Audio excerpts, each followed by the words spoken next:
Welcome back, YCN Sports Talk. Jeremy Stout, Andrew Zerhide, and we keep on the Celtics. And we're going to look at their 3-year window. We talked this year. They're clearly basically even with the Cavs. Yep. I think they could go to 7 games and beat the Cavs, or go to 7 games and lose to the Cavs in the Eastern Conference Finals this year. So what's their 3-year window? Isaiah Thomas next year is his last season under contract. They could re-sign him. No, we're not saying he's not. Al Horford has 2 more years left, and then he can opt out. And then Hayward, the way he structured his deal, after 3 years, he can opt out and get a player option. So in these next 3 years, each year you're losing another piece if you don't re-sign him. So does that mean you got to imagine they'll keep one of them? I mean, they could still max Isaiah out. But what's their 3-year window, and what's realistic for that time? Because like you said, the Warriors, they're still going to be there. They just re-signed Durant. Steph Curry got a huge contract. Iguodala's going back. They're not going anywhere.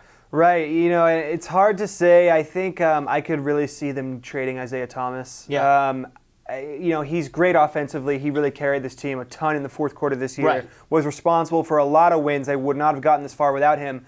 But to beat the Cavs and then the Warriors, to me, Isaiah Thomas, I don't think he's a player you sign to a max deal and you really build the team around.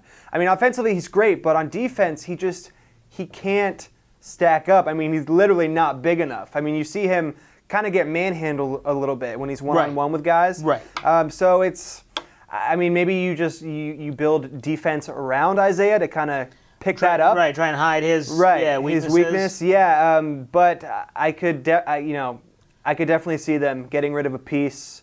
Maybe not going completely all in right now, but this 3-year window, it's hard to say, definitely. And you don't want to say that Danny Ainge screwed it up this offseason, because he did quite a bit, and he was smart with the draft, and Jason Tatum looks good in the early, summer league games.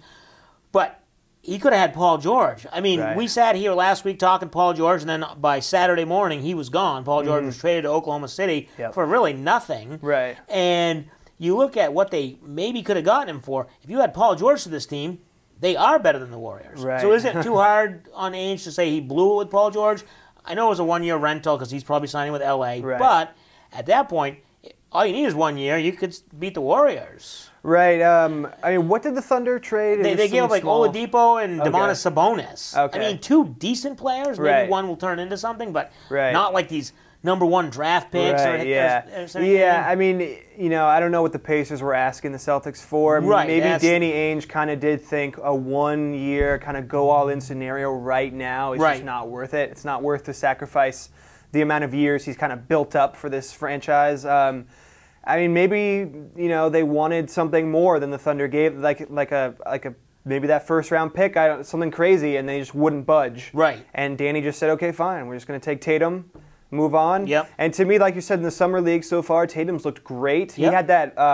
It wasn't a buzzer beater, but he hit a shot with 5 seconds left or something. So he's looked great, and I think it was a great move taking a forward, a bigger guy, rather than another guard, because they have a ton of guards. And I could see, like you said, either trading Isaiah or just letting him go in free agency if they don't want to sign a max to him. Then you have Horford, not Paul George, you have Horford, Hayward, and then you have a Jaylen Brown, Jason Tatum, and you sign somebody big. I mean, Russell Westbrook. He's going to be a free agent possibly. And speaking of what Russell Westbrook, him and George teaming up now. The West seems like they got all the talent. So the East is good because it's all wide open. But the West, you got George and Westbrook. And then on the Rockets team, now you have Chris Paul and James Harden.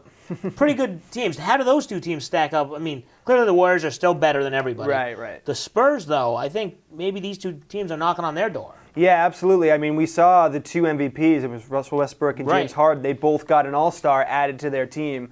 So, I mean, to me, those 2 teams will definitely challenge the Warriors. The Warriors are definitely better. But I think, they're going to be the 2 and 3 seeds. Probably going to take over the Spurs. I think the Spurs window, they've been good for so long. It might start to be closing because with all these veterans going out the door, retiring. But definitely the Rockets and the Thunder, much better teams. Well, you look at it from the Celtics' point of view, and it's actually not bad because you've got the Warriors, the Spurs, the Thunder, and the Rockets. Those could be the top 4 teams. Beat each other up in the West.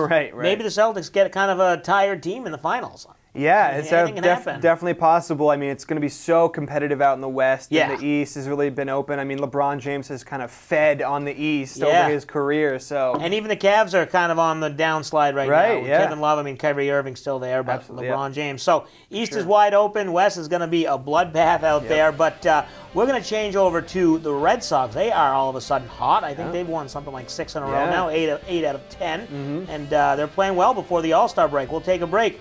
You're watching YCN Sports Talk.